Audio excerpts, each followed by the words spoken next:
அவிட்டம் 3-4 பாதங்கள், சதயம் நட்சத்திரம் மற்றும் பூரட்டாதி 1-2-3 பாதங்களில் பிறந்த கும்பராசி நேயர்களே, சிறந்த கல்விமான்களாகவும் ஆன்மீகத்தில் மிகுந்த பற்று உடையவர்களாகவும் சில நேரங்களில் தற்பெருமை பேசுபவர்களாகவும் மற்றவர்கள் மீது பரோபகார குணம் கொண்டவர்களாகவும் இருப்பார்கள். சிலருக்கு பொறாமை குணமும் உண்டு. இந்த ராசிக்காரர்கள் சுபகிரக பார்வை பெற்ற ஜாதகமாக இருக்கும் பட்சத்தில் பூரண ஆயுள் ஜாதகர்களாகவும் இருப்பார்கள். இவர்களுக்கு இந்த முறை பாதச்சனி நடைபெறுகிறது. இது வரும் 29/3/2025 முதல் ஆரம்பமாகிறது. அதாவது 7.5 சனியில் 5 வருடம் முடிந்து விட்டது. இன்னும் 2.5 ஆண்டுகள் இந்த பாதச்சனி அல்லது வாக்குச்சனி படுத்தித்தான் விடும் என்பது பழமொழி.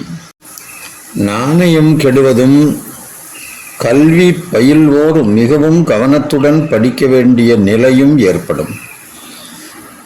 யாரிடமும் எதற்காகவும் வாக்குவாதம் வைத்து கொள்ளாமல், குறிப்பாக குடும்பத்தில் விட்டு கொடுத்து போனால் நன்மையே நடக்கும்.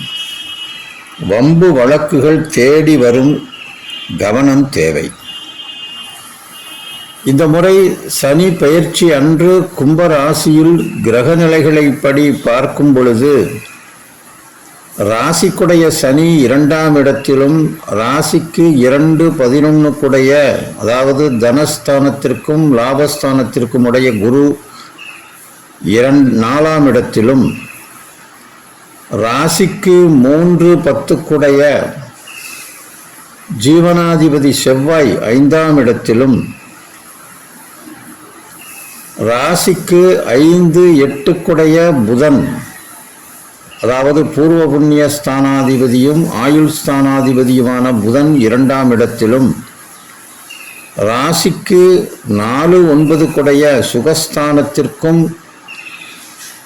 மற்றும் பித்ருஸ்தானத்திற்கும் உடைய சுக்கிரன் உச்சம் பெற்று குருவோடு பரிவர்த்தனை பெற்று 2ஆம் இடத்தில் ராகுவுடன் கூடியும், கேது 8ஆம் இடத்திலும் மற்றும் 6 குடைய சந்திரன் 2ஆம் இடத்திலும் கிரகநிலைகள் உள்ளது. இதன்படி இந்த கும்பராசிக்காரர்களுக்கு பலன்களை காணும் பொழுது, இந்த தொல்லியல் துறையில் உள்ள ஆராய்ச்சியாளர்கள், கடல் வாணிபங்கள் செய்வோர், அதாவது இந்த எக்ஸ்போர்ட் அண்ட் இம்போர்ட் செய்பவர்கள், கடல் பயணம் செய்பவர்கள் நற்பலனை அடைவார்கள். தொழிலில் இது போன்ற பிஸ்னஸ், இந்த எக்ஸ்போர்ட் இம்போர்ட் பிஸ்னஸில் இருக்கிறவங்க அதிக லாபத்தை பெறக்கூடிய வாய்ப்புகள் உண்டு. மற்ற கிரகநிலைகளை அனுசரித்து காணும்போது ஸ்போர்ட்ஸ், அதாவது விளையாட்டுத்துறை மற்றும் ஷேர் மார்க்கெட், பங்குச்சந்தை போன்றவற்றில் ஈடுபவர்களுக்கு வெற்றி நிச்சயமே இருக்கும். வெளிநாடு பயணம், வெளிநாட்டில் வேலை வாய்ப்பு ஆகியவை சித்திக்கும். உணவுப் பொருட்கள் தயாரிப்பவர்கள் சிறப்பான பலனை அடைவார்கள். கலைத்தொழில், அதாவது சிற்பத் தொழில் அல்லது ஓவியத் தொழில், எழுத்துத்துறை, கலைத்துறை போன்றவற்றில் ஈடுபடுவோர் புகழும் வெற்றியும் பெறுவார்கள். இது நிச்சயம். சிலருக்கு அரசு விருதுகளும் கூட கிடைக்க வாய்ப்புள்ளது. விஞ்ஞான ஆராய்ச்சி, விண்வெளி ஆராய்ச்சி போன்றவற்றில் ஈடுபடுபவர்கள் அல்லது அந்த கல்வியை கற்பவர்கள் வெற்றி காண்பார்கள். சிலருக்கு குடும்பத்தில் மனசஞ்சலத்தை கொடுக்கக்கூடிய இழப்புகள் ஏற்பட வாய்ப்புள்ளது.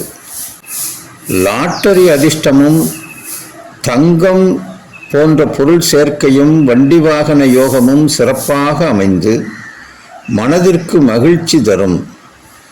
கடன் பிரச்சனைகள் கட்டுக்குள் இருக்கும். பொருளாதார ரீதியாக எத்தகைய சோதனையையும் வெல்லும் திறமை, ஆற்றல் தானே வரும். சிலருக்கு புத்திர சோகம், பெற்றோர்களை இழப்பில் அதனால் சோகம் இருப்பினும், சிலருக்கு குழந்தை பாக்கியமும் திருமணத்தடை நீங்குதலும் அரசு வேலை வாய்ப்பும் கிடைக்கும். புனித ஸ்தலங்களுக்கு யாத்திரை செல்லும் பாக்கியம் உண்டு. சொந்த தொழில் பிசினஸ் செய்பவர்கள் அல்லது இந்த ரியல் எஸ்டேட் தொழில் செய்பவர்கள், கட்டிட தொழில் செய்பவர்கள், இரும்பு தொழில் செய்பவர்கள், தொழிற்சாலைகளை நடத்துபவர்கள், நெசவு தொழில், மீன்பிடி தொழில், தங்க வியாபாரம், வெள்ளி வியாபாரம், செம்பு வியாபாரம் போன்ற உலோக தொழில் செய்பவர்களுக்கும் இது ஒரு அற்புதமான காலம். இந்த ஆண்டு குரு பயிற்சிக்கு பின் இவர்களுக்கு மிகவும் நன்றாக இருக்கும்.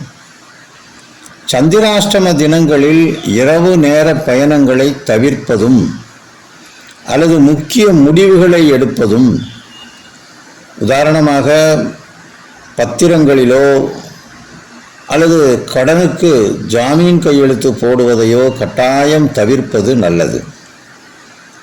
இந்த ராசிக்காரர்களுக்கு பரிகாரமாக ஒவ்வொரு வாரமும் திங்கட்கிழமை மாலை அந்தி சாயும் வேளையில் அரச மரத்தடி விநாயகர் சர்ப்பங்களுடன் கூடிய சந்நிதியில்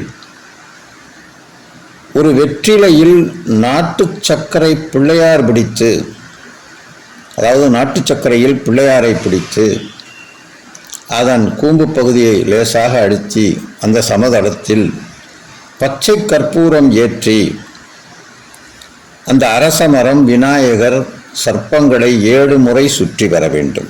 அவ்வாறு சுற்றும் பொழுது 6 முறை வலம்புரியாகவும் இறுதியாக 7வது சுற்றை இடம்புரியாகவும் சுற்ற வேண்டும். அவ்வாறு ஒவ்வொரு திங்கட்கிழமை தோறும் அந்தி சாயும் நேரத்தில் செய்ய வேண்டும். இதை அடுத்த ராகு கேது பெயர்ச்சி வரை செய்ய வேண்டும். மேலும் சனிக்கிழமை தோறும் நவக்கிரகத்தில் சனீஸ்வரனுக்கு எள்விளக்கேற்றி 9 முறை நவக்கிரகத்தை வலம் வர வேண்டும். வலம் வந்து ஒரு அர்ச்சனை முடிந்தால் செய்யலாம். இதை அடுத்த சனி பெயர்ச்சி வரை, வரும் 29/3/2025 சனி பெயர்ச்சி முதல் அதற்கு அடுத்த சனி பெயர்ச்சி வரை, அதாவது இந்த 7.5 சனி முடியும் வரை இவர்கள் இந்த நவக்கிரக பூஜையை கட்டாயம் செய்ய வேண்டும். முடிந்தால் நவக்கிரக சாந்தி மாலா மந்திரம் பூஜை செய்வது நல்லது, அல்லது நவக்கிரக சாந்தி ஹோமம் செய்து கொள்வதும் நல்லது. நேர்களே, இந்த கும்ப ராசிக்காரர்களுக்கு இந்த பரிகாரங்களை செய்வதாலும், மேலும் நல்ல தர்மமான வழியில் செய்தால், தர்மமான வழிகளை கையாண்டால் சனீஸ்வரன் நன்மையே செய்வார் என்பதை உணர்ந்து, முடியாதவர்களுக்கு, அதாவது கண் பார்வை இல்லாதவர்கள், உடல் ஊனமுற்றவர்கள், மிகவும் வறுமையில் இருப்பவர்கள், முதியவர்கள், நோயுற்றவர்கள் போன்றவர்களுக்கு தேடி சென்று உதவுவது, அவர்கள் மனம் சந்தோஷப்பட்டு உங்களை வாழ்த்தும்படி நடந்து கொள்வது உங்களுக்கு மிகச் சிறப்பான பலனை தரும்.